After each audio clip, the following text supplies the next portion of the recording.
Hello ladies and gentlemen, and welcome back to Every Pokémon Ever.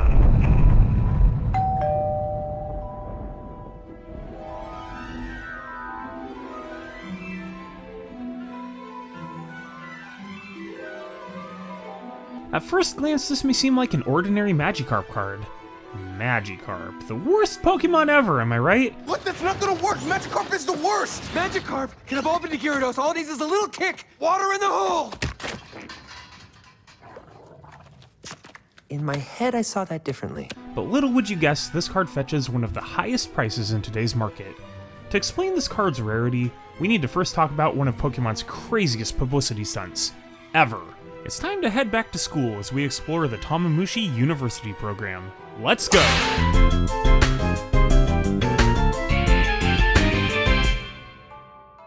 Tamamushi, or Celadon University, was a made-up location discussed and hinted at throughout the manga and the anime. Kids, say hello to Foster. He was one of my top students at Celadon University. Nice to meet you! But brought to fruition via Shogakukan, a Japanese mega media company. Shogakukan had published several elementary school-focused segments in their magazine decades before 1998, but now decided to merge this idea with their Pokemon partnership to create a mail-in exam program to get kids excited about school. There was major incentive to enter as well, as those joining the campaign could win a variety of prizes, including but not limited to the special edition Magikarp card. Let's not get ahead of ourselves though, let's start at the very beginning. Children grades 1 to 6 would pick up their designated magazine at a stand much like this one. I don't know if you had to verify your grade to enter, or if, say, a 31-year-old man could enter the grade 1 magazine. Anyway, the first issue gave some backstory to the university program and its faculty. As headmaster of the school, you obviously have Satoshi Tajiri, the founder of Pokemon, in his rightful place, for sure. Then joining the staff are none other than our good friend Professor Oak, who's a retired professor from this school who still lectures here every once in a while, as well as Professor Westwood V, who studies into not only Pokemon-style evolution, but Darwinian evolution mechanics in the Pokemon universe are unparalleled. Remember this guy? If I could solve the Shelter puzzle, I'd go down as the most renowned researcher in the history of the Pokemon Symposium! They'd replace the Westwood family portrait with a statue of me! Ha ha ha ha ha! Westwood's a little weird, isn't he? Yeah. No? Why oh why are we bringing this random guy into any other medium than the anime? I will never understand. There's so many better options. Like this guy. And the answer is a Jigglypuff seen from above. Yeah, I like that guy. Anyway, Westwood's ancestor did kind of help create the modern-day Pokeball, but And there's also a Shogakukan-created individual, Professor Matsumoto, who's quote-unquote well-known for his studies into Pokemon information and how it's portrayed in the media. A fun little tidbit about Professor Matsumoto, he actually gets his last name from the voice actress who portrayed Ash Ketchum in the Japanese version of the anime back in the day. That's pretty cool. Anyway, there's other buildings around here. You can learn electrical engineering using porygon in a superconductor tower? Oh man. Then you have your occasional guest speaker, of course. Erica sometimes drops by to talk home economics. Nurse Joy teaches us health class. And there's a department for literature and composition, not to mention our bona fide music teacher who looks very familiar.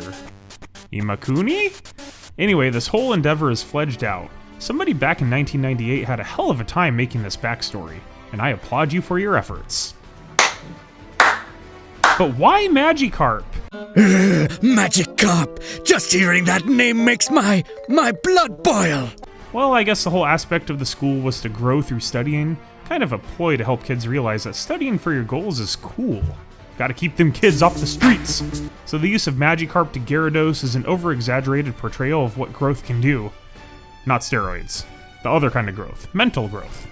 Back to the program, we see Imakuni and Matsumoto here describing the 3 levels of exam, starting at the Pokeball, or Professor level, then on to Super, Hyper, and finally the graduation exam at the end.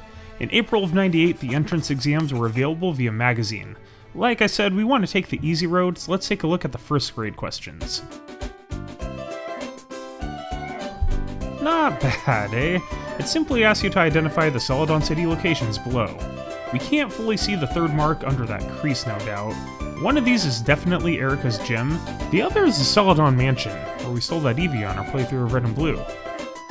Then over here we have to decide which trainer represents the Celadon Mansion the best. I'm gonna say Boy Scout for the win. You would get 5 points per correct answer, and you wanted full marks if you had a chance to move on to the next round. Most of these initial quizzes were picture-based, and completion of them would grant you your official admission letter, with info on the first professor exam. Man, this reminds me of college all over again.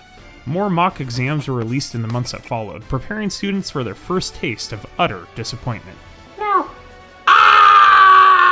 it's time for the professor exam. Those who passed the first test would receive word back from Matsumoto himself, with a uniquely crafted student ID card and a special Tamamushi University pin.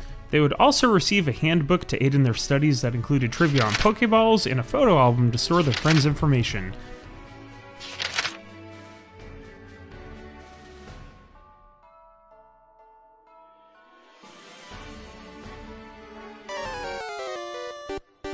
The handbook would be of little help to the next issue, however. September brought forth the Super Professor exam, and this one would be mostly based on questions about the anime. I would fail this round for sure. I've seen every episode, even Electric Soldier Porygon, about 12 times, and I'm still learning new things every day.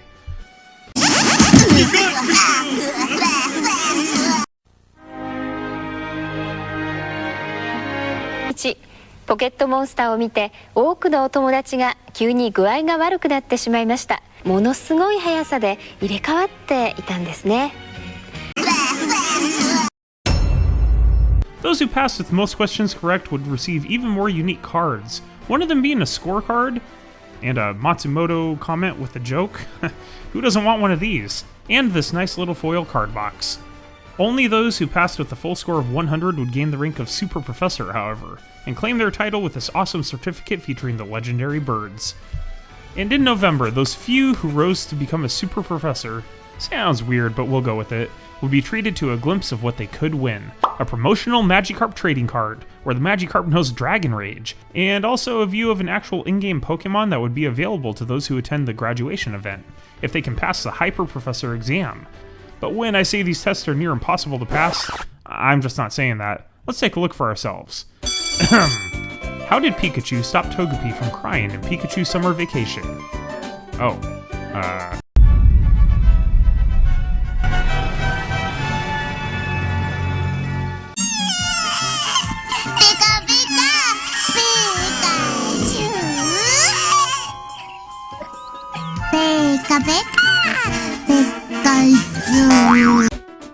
In Pocket Pikachu, Pikachu may gift you a letter if you give it a what? Wait, we haven't even covered Pocket Pikachu yet. We were saving that one for Johto. Damn, this timeline! When Blank evolves, it becomes Blank, which is called the Blank Pokemon. The category is the same as Blank, which evolves into the Flycatcher Pokemon. Oh my goodness!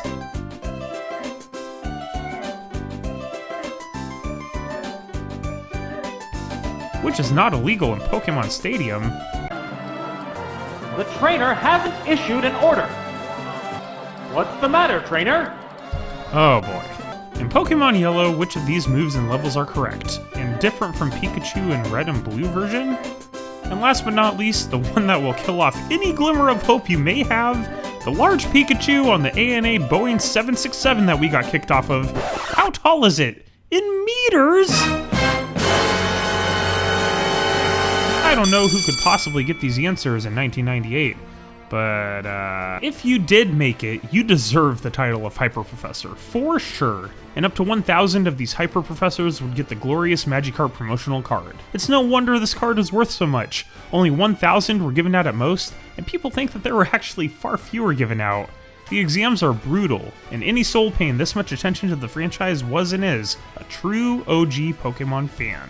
If you didn't pass your Hyper exam, fret not, you could still be treated to some unique prizes, from octagonal pencils to a nice notebook, even featuring some fun activities for said pencils.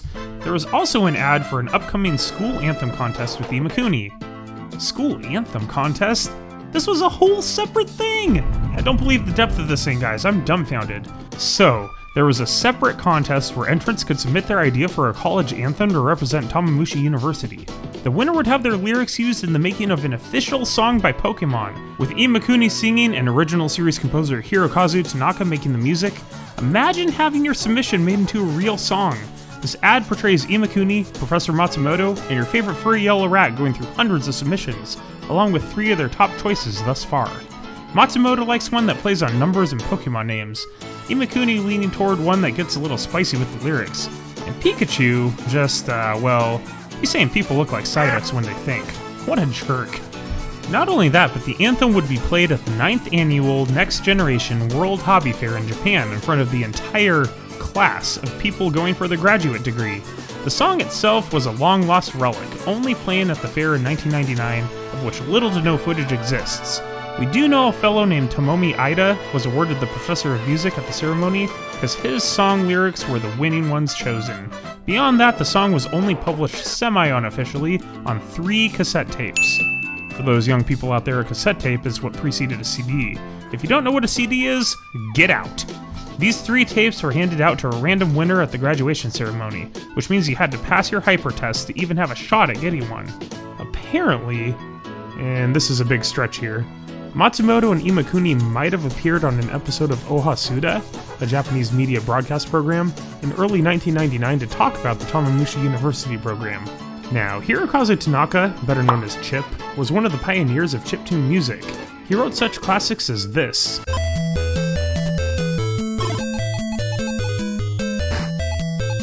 This.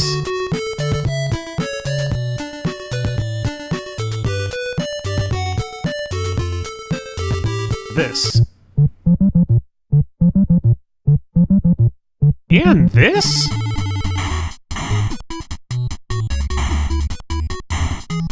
What the heck? This guy's a legend! But many in the Pokemon world know him as a very important contributor to some of the franchise's greatest songs. This man would go on to be the leader of Creatures Inc., one of the main development companies of Pokemon, and he's still in charge of it today. Anyway, back to the anthem. It is definitely something lost to the Pokemon world today. Unless we have a way of finding the 3 cassette owners 24 years later, and assuming the technology hasn't deteriorated, the Tamamushi University anthem may never be heard again. I went far down the rabbit hole, even reaching out to Chip Tanaka's team about it. They asked the man himself, and he responded that the sound source was unfortunately non-existent today, not saved anywhere, but he did thank me for remembering such a rare sound and for appreciating his music.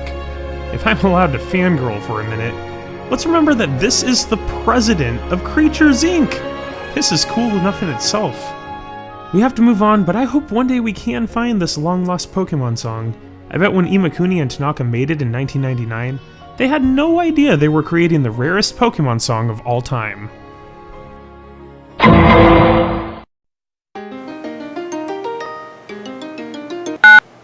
Hey. Hello, Cody. Hey, it's me. Sorry to call so late. No worries. What's up? I need to let you know that we found a tape.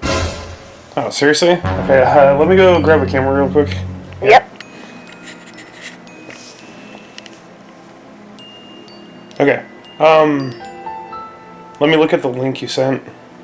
Okay, I'm about to go Nick Robinson on you guys. So while I was spending a late night perusing the dark web for rare exotic animals, my producer gave me a call and informed me that one of the tapes was actually posted online. I mean, it looks real, right off the bat. That's Matsumoto there. Is this legit? Is this real? It seems to be legit. Okay, what does he want for it? The only thing is he's asking to remain anonymous. I mean, yeah, let's discuss it. Let's see if we can get our hands on this thing. Alrighty, bye. Bye. With a handwritten note on it from Matsumoto himself saying, "To the top 3 professors, congratulations. Whether it's an event or a school, be sure to do it. Sing it. Matsumoto." This is where a side quest for the Lost Pokemon song took an unfortunate turn. For one, the owner of the tape wasn't budging at all from his ridiculous price point. All of this comes with absolutely zero guarantee of authenticity as well, so who knows what I could get in the mail after all is said and done.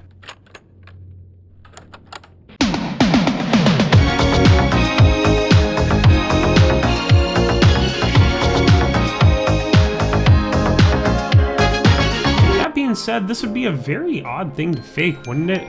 After all these years, Tamamushi University isn't exactly a trending topic, and very few people would remember what the song even is. Also, as Pokemon historians, our goal at the show is to showcase Pokemon history, and this would be our rare opportunity to bring you something you haven't seen before, like our deep dive into the Print Club machine. That was fun. So with all that and the seller's astounding reviews on Mercari Japan, I decided it was worth the demands for the sake of restoring this long-lost song to its rightful place. I had one request, and that was that the owner test out the tape first to make sure it would still play after all these years. This is where things get interesting. The owner contacted my team days later and said that while they were trying to play the tape, it apparently became damaged so badly, and any hope of restoration was out of the question. Sounds to me like somebody backing out of a deal. Or was it an honest mistake? The world may never know the answer. We do know one thing. If he was telling the truth, that means that only 2 potential cassette tapes remain. It's a race against time. If we have any chance of hearing the rarest Pokemon song of all time, we need to find these tapes before it's too late. Anyway, sorry for the roller coaster ride. I didn't want to throw you guys for a loop. I just wanted you to experience the ups and downs of my journey, as I thought for just a brief moment we might be getting to hear something unbelievably awesome. What we can do, however, is translate the lyrics from the Tamamushi University notebook to see how those sound at least. Here we go.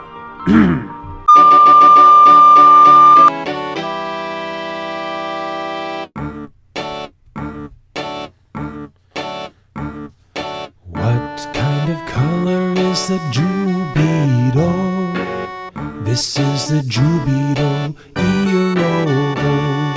Aka is a Magikarp. Orange Fire Charizard, Hiroha Denji is Pikachu, Himidori, Teku Oddish, Mizuro, Moshi Moshi Psyduck, Omoro Pre Pudding, I really like pudding, Murasaki Tortoise Ghost Eero. This is a Jubilo Eero. Perhaps one day someone will be brave enough to pursue this quest to find the missing song. Unless Imakuni has a song vaulted away at the Pokemon Company somewhere. Anyway, let's move on from the song contest and get back to the hobby fair itself. This was the culmination of the entire Tamamushi University event. This time, however, there would be no more mail-in submissions. This was a real in-person event in Tokyo. The Hyper Professor participants could gather and buy exclusive merch, like this highly sought-after school pennant banner, Tamamushi represent! And a cool Pokédex backpack, even an amazing pocket watch. Imakuni and Matsumoto were in attendance, of course, as well as Pokemon creator Satoshi Tajiri in one of his rare public appearances. At least I think that's President Tajiri, from what I'm reading. I don't really see the similarity. Looks more like Sung Kang. I thought you wanted to go to Tokyo. We'll get there. Eventually. Those who took part in the graduate exam could meet the legend himself and grab their graduate diploma, featuring original artwork of Pikachu, Gyarados, and one of the only Pokemon-style drawings of President Tajiri. Talk about Grail material. So what was the graduate exam? Well, it was simple comparatively. No complex questions about the height of artwork on the side of a plane.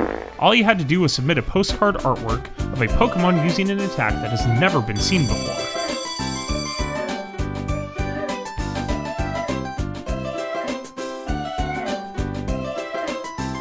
I decided to create one called Frustration, where your Pokemon just gets so upset with you that they unleash a wrath of anger upon their opponent. Yeah, this will never happen, will it? The top winners would be selected to become graduate professors, and were honored at the Hobby Fair event. You could also download that special Magikarp for your game that we discussed earlier, making it one of the rarest event Pokemon of all time. As I researched this topic, I couldn't believe half the stuff I was seeing. This little-known event has been seemingly forgotten, but it is seriously the coolest Pokemon event I have ever heard of. One that spanned almost a whole year and saw very few people through to the end.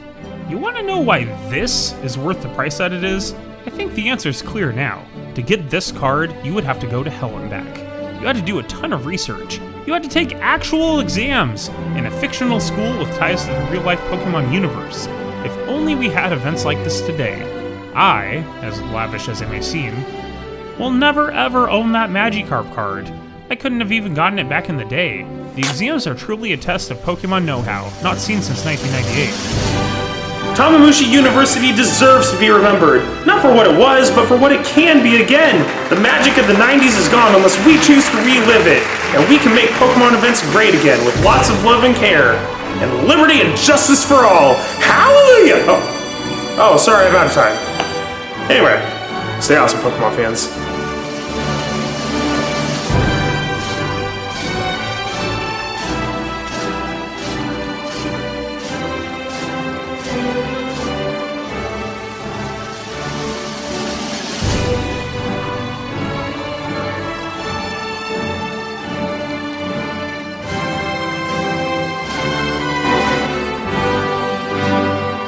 Every Pokémon Ever is 100% non-profit, by the fans, for the fans, but there is a way that you can help out. We're supporting St. Jude Children's Hospital. Donate today and help end childhood cancer.